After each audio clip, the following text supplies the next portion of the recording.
Hi, welcome to this week's Going Deeper. This week's Going Deeper session follows on from the sermon that I gave on Zechariah and an invitation to trust God.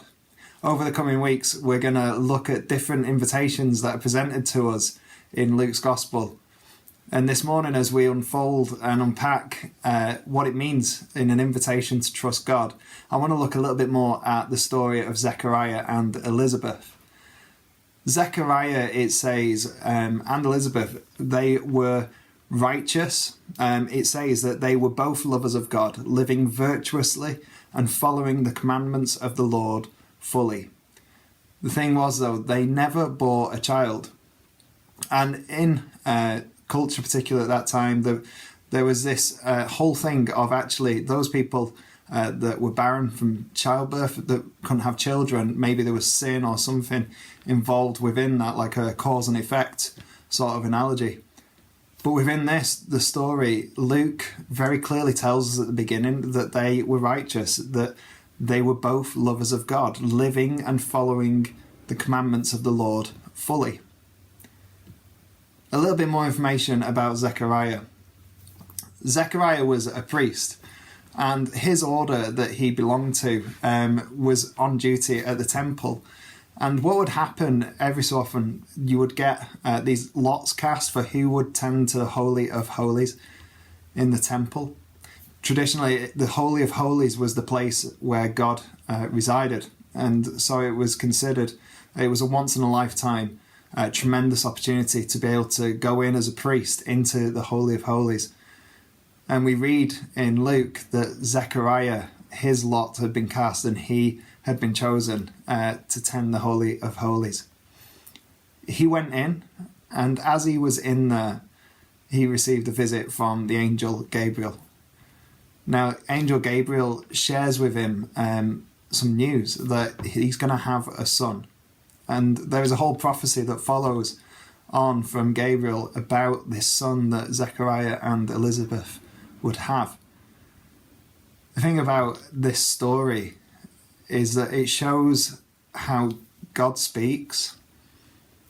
The angel Gabriel came to Zechariah with a message from God. And Zechariah had the chance to just listen, to receive, and to trust.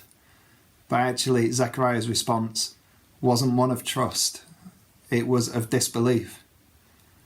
I don't know about you, but if I had been picked out of everyone to go into the Holy of Holies, I would already be kind of pinching myself really to check that this is real. And then to get in there and actually have an angel visit you, again, like that for me, I think I'd just be in shock.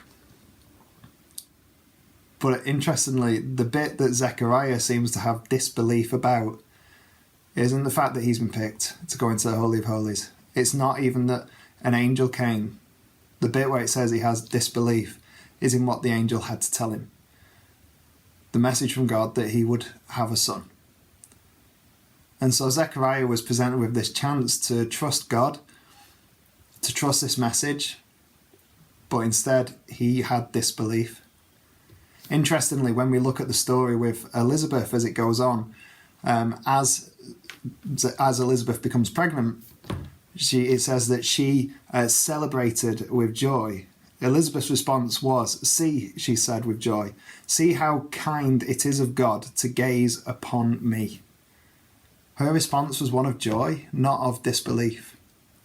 But when you look at the two examples, you have Zechariah, who was given a message where his circumstance showed that he didn't have any children, and there was no sign that he would ever have children. Elizabeth was in a different circumstance. She was pregnant when it records what she says. And so her circumstance was different. And a challenge, I think, within this passage is quite simply that our trust in God should not depend upon the circumstances that we're in. But that doesn't mean that that's easy. It doesn't mean that it's straightforward. It can be really hard, and sometimes a really hard process to go through to just trust God. I wonder, when you go to a chair, I use this illustration and the next illustration about the climbing wall as well in my sermon. but it's worth sharing again, because I think when you go to sit down on a chair, do you really ever think twice about whether that chair will hold your weight, or do you just sit down without even thinking? I suspect if you're like me, you don't even give it a second thought, you just take your seat. Unless, as you approach that chair and you look at it and you see that the legs are slightly wonky and it looks like it could fall apart any moment, then you may be a bit more hesitant to sit down or to put your weight on fully. It's a bit like that with trust, with circumstance. When it looks like the chair's solid, it's quite easy to trust. But when things are a bit shakier, that trust sometimes becomes harder to do. When my daughter was younger, she had a birthday party. And for her birthday party, she wanted to go rock climbing indoors. And so we took her and her friends, and all of her friends got put in the harnesses and my daughter. And then the instructors turned to me and said, "Do you want to take part? Do you want to have a go?" And I thought, well, I'll give it a go. We'll see what happens. I'm sure it'll be fun. So I did. I got harnessed up and everyone was all very excited. And then we got to the climbing wall and the instructor did a full demonstration first, and they climbed all the way up incredibly quickly. And they got to the top. And the way that the system worked, it was a rope that was just attached to this belay, automatic belay thing at the top.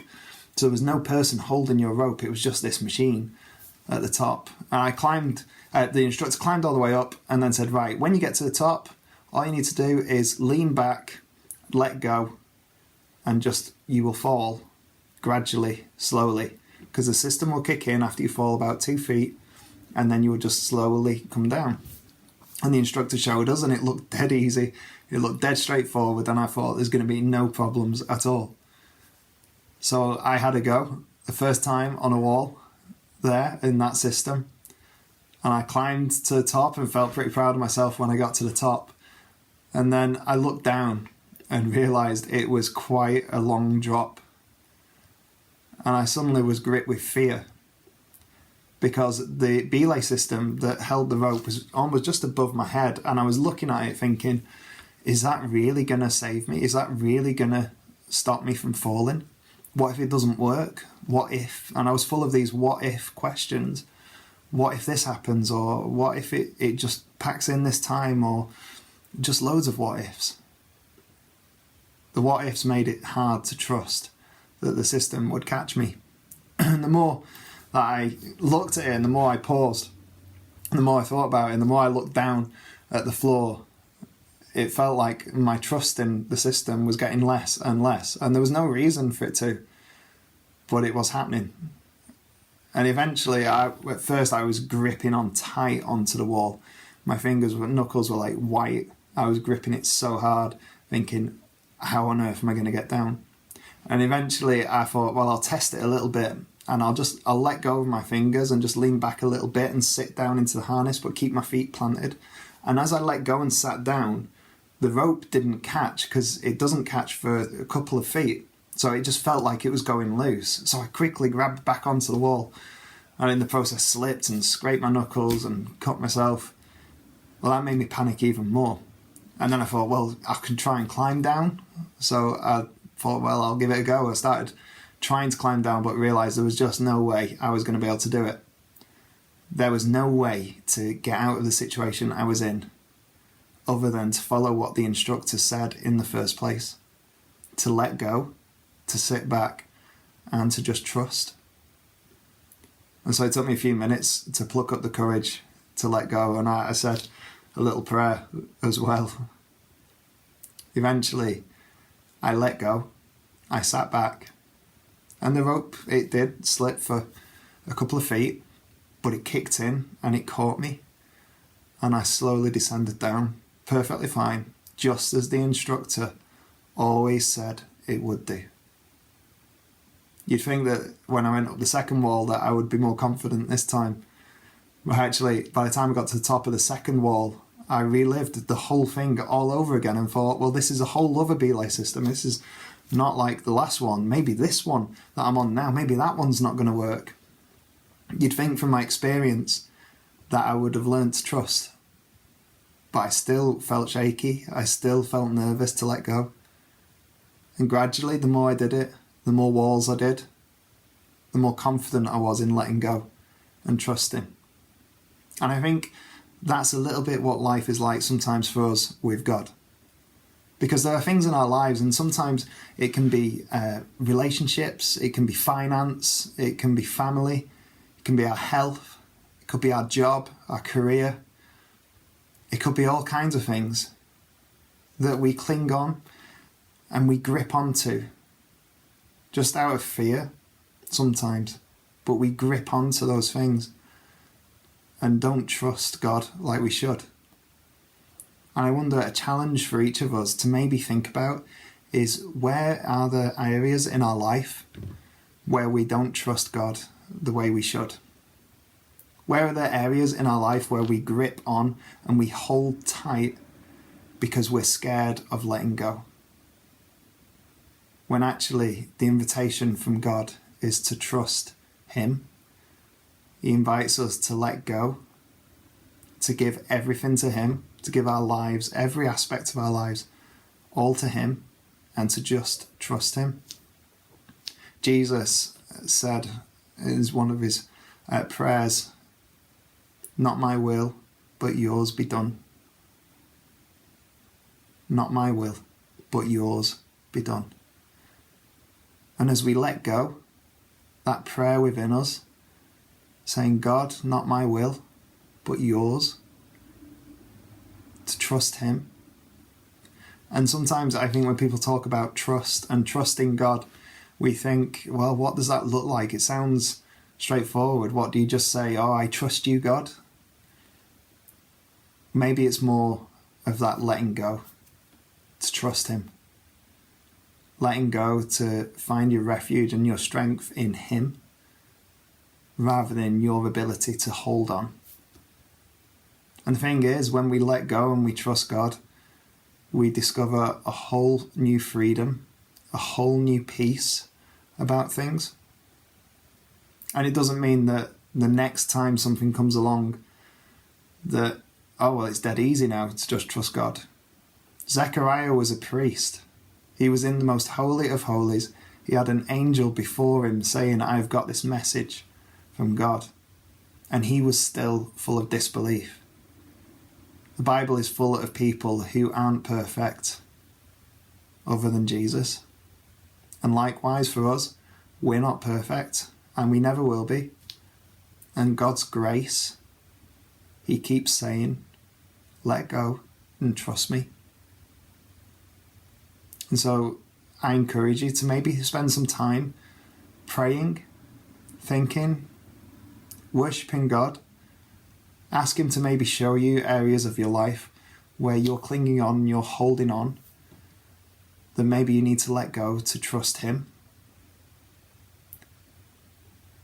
One of the things that I've experienced over years now is that actually we're also invited to hear God speak. Because God does speak. God is good. God is loving. And God will speak to us if we listen. I'm amazed always still that in prayer meetings there are times when someone has something that they feel is a word from God, and they hear that word and they're scared to share it, because what if they're wrong? What if it's just in their head? What if all these kind of what if questions again, like I mentioned before, what if? But then eventually when they step up and they get the boldness to say, "Yeah, I think God's saying this."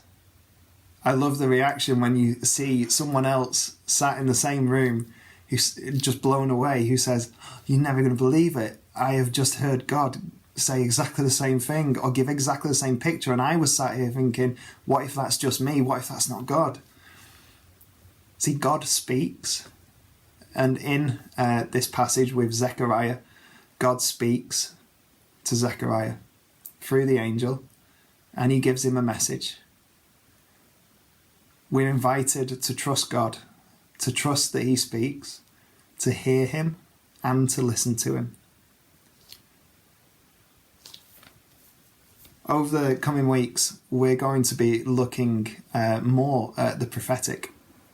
In our services, we'll have more about words of knowledge that we will share, where we're asking to hear from God, to pray, to see if there's any words of knowledge for other people. I love stories of when things like original design have been done in church, and someone can get the most random word or the most random thing and think, I have no idea what this means, but I'm going to just hold it out with my hands open to say, if it's right, that's good. If it's not, that's fine. And as they do hold these random things out, someone's response that is like, you're just not going to believe how deep that is or how much that means to me. I've heard God speak through what you've shared. So the danger is if we're only stuck in the what if position of what if I'm wrong and we don't trust God. Really, when we hear words or when we try to listen to God, we're still clinging on and holding on to try and work out for ourselves, to trust. It's almost like we're trying to trust ourselves first with whether we're hearing right or not. But God doesn't ask that. God asks us to trust him. And so as he speaks, I want to encourage you that actually if you listen for his voice, don't question yourself to trust yourself, whether you're hearing right, because that trust is placed in ourselves and it puts us right back on that wall holding on. Instead, if we let go, if we focus our eyes on him, if we trust God instead, then that makes all the difference. Because then when we trust God and we focus on him and what he is saying, then we know that we can speak and say what God is saying. Zechariah, after he had disbelief, the angel Gabriel said to him, because you have not believed, you will now be silent, you will be mute until the baby's born. And it talks in Luke 2 about as the crowds that were waiting outside for Zechariah to come back out of the Holy of Holies, when he came out, they wanted to engage in talking to him and he was unable to speak, and they recognized that he had an experience with God, but he was unable to speak or to say anything right up until the birth of his son. When we don't trust God with him speaking to us, when we're sat still trying to trust ourselves on whether we've heard it right or not, when we're in that place, the outcome for us is the same as it was for Zechariah. We're left mute, unable to speak, to say what we think God is saying, because we're not sure where our trust lies. We're not sure whether we've heard right or not. And I'm not saying that it's not good to go through and check and hold things lightly when you feel God is speaking. It's quite dangerous when you feel God is speaking, and if you have heard it wrong but you cling on to it tightly, then that can be really damaging. So I always encourage people to hold things lightly, but actually to trust that God speaks and to trust that God will speak to you when you pray. And it may be a little small voice, it may be a feeling, it may be a picture. There's all different ways in which God will speak. But when we trust him, when we focus on him, we're not left in that same place as Zechariah, where we're mute, where we're unable to speak, to say the things that we feel God is saying. We're left in a place where we can speak, we can say things. We can say, look, I think God is saying this. And we can present it to people, we can tell people, we can hold it lightly, because all the time we're trusting God, not trusting in ourselves. I encourage you maybe over this week, as you also kind of look at what this means to trust God, as you pray about where there are areas in your life that you're maybe clinging on to, that you just need to let go and to trust him. Maybe also to actually ask God to pray and to ask him to speak, to give you pictures, to give you words. Whatever it may be, for him to speak to you and to trust him that he will. And don't give up. Keep praying, keep seeking him, keep trusting him. And so this week, I encourage you with that, because as we do that, it leads us out of a place of silence where we're mute, but where we're able to speak and share what God has said. One of my favourite ever films is the Indiana Jones film, The Last Crusade. And in that film, Indiana Jones is in the search for the Holy Grail. So yeah, I'm now double checking on myself. Maybe I've got the title of the Indiana Jones film wrong, because there's a few of them. But it's the one with the Holy Grail. And right at the end, there's this scene where he's going through different tests to find the Holy Grail. And he's following this little journal with instructions. And he gets this last test, and it just says it's a leap of faith. And Indiana Jones is stood in front of like this big chasm in front of him, where it's just the other side is where he needs to get to, but there's this huge drop between him and there, this cliff face, and how's he going to get there? And the instructions just say, take a leap of faith. And he pauses, he hesitates, just like I did on the climbing wall. He hesitates and just holds on. And then eventually, when he's left with no other choice, he realises he just needs to take that leap of faith. And he sets one foot out in front of the other and just plants it forward. And as it goes down, it lands on solid ground. A bridge that he couldn't see, but was always there. And then he's able to walk across. And I love that journey, that story, that illustration of sometimes taking a leap of faith. I had to take a leap of faith when I was on that climbing wall. I had to let go and just trust. When you sit on a chair all the time, you take that leap of faith that that chair is going to hold your weight. When God speaks, we take that leap of faith to trust him. And so what might that leap of faith look like for you?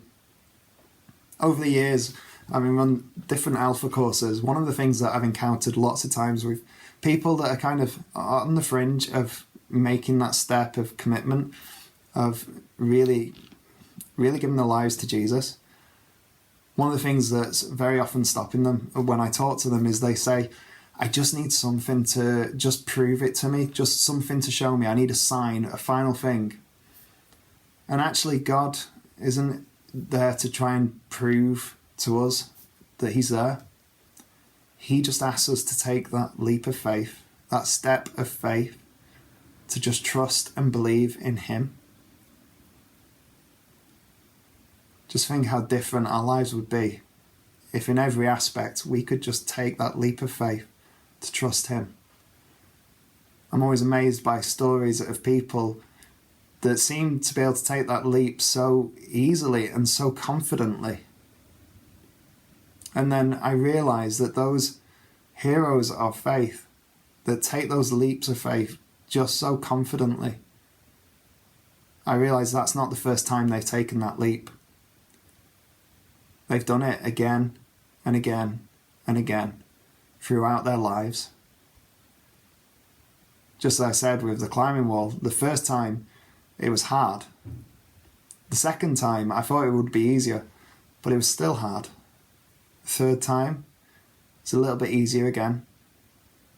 And then it got easier and easier to trust. It didn't mean that I didn't still have some little doubt in my mind. Even on the last climbing wall, I still had a little tiny bit of doubt, thinking, will this one actually hold me? But it was much smaller than the trust I had. And likewise, when we trust God more and more in our lives, it becomes easier as we take that leap of faith. And so, questions that I'd love to leave you with, to ponder, to talk about, to think about, to pray about. Firstly, what is there in your life that you're holding on to? And like I said, it could be finances, it could be relationships, it could be your family, it could be your health, it could be your job, your career. There's all kinds of things in your life that it could be. But what is it that you are clinging on to? maybe even with fear, but holding on to so tightly that you've not trusted God with it. I encourage you to pray and to ask God to help you, ask the Holy Spirit to fill you, and to trust in Him, to lean back into His loving arms of grace, of peace, to trust Him. And also, I wonder for you, where's God speaking already to you? What is He speaking about? What is God saying? Maybe even the question, when did you last take time to just sit and listen to what God may be saying?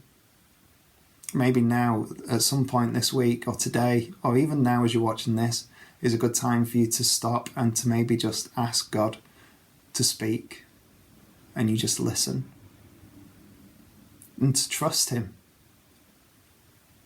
And it's always good to check out what you've heard with other people. I always, when I feel God saying something significant, then I always share it with others to say, what do you think? Does this sound right? Because I think it does. And I trust God. But I hold it lightly in case actually I haven't heard correctly. If I haven't heard correctly, then that's fine. You just let it go and move on. Because the point is that you're trusting in God, not in yourself. And when you're trusting in yourself, then it's hard to let go of anything. But when you trust in God, it becomes easier and so much more free, so much more life-giving. Finally, like that big cavern in the Indiana Jones film, is there an area in your life where maybe you need to take a leap of faith to trust God? The thing about that leap of faith picture in Indiana Jones is Indiana Jones has to make that step. When I let go of the climbing wall, I had to make that step to let go. God won't make us trust Him. God won't force us to trust Him. But He will be there when we do. I love that saying that it doesn't matter how many steps you take away from God, it's only ever one step back to Him. It doesn't matter how far we've gone. It doesn't matter how much we've tried to cling on ourselves, to trust others. It doesn't matter how much we've held on. It's never too late to just let go and to trust Him. There was a passage that I was reading this morning that I want to share with you. And it's in Psalms 46, and it's just verses 1 and 2. And this is the Passion Translation. God, you are such a safe and powerful place to find refuge. You're a proven help in time of trouble, more than enough and always available whenever I need you. So we will never fear, even if every structure of support were to crumble away. We will not fear even when the earth quakes and shakes, moving mountains and casting them into the sea. God, you're such a safe and powerful place to find refuge. You're a proven help in times of trouble, more than enough and always available whenever I need you. And so may you find that refuge in God. May you find your trust in Him alone. Trust in God that loves you so much that there is nothing that can ever take away His love for you. God that is good, that is kind, that is there for you, that is waiting for you to let go and to trust Him. May you just enjoy that journey of falling into His arms and trusting Him. Today, now, this week, and always.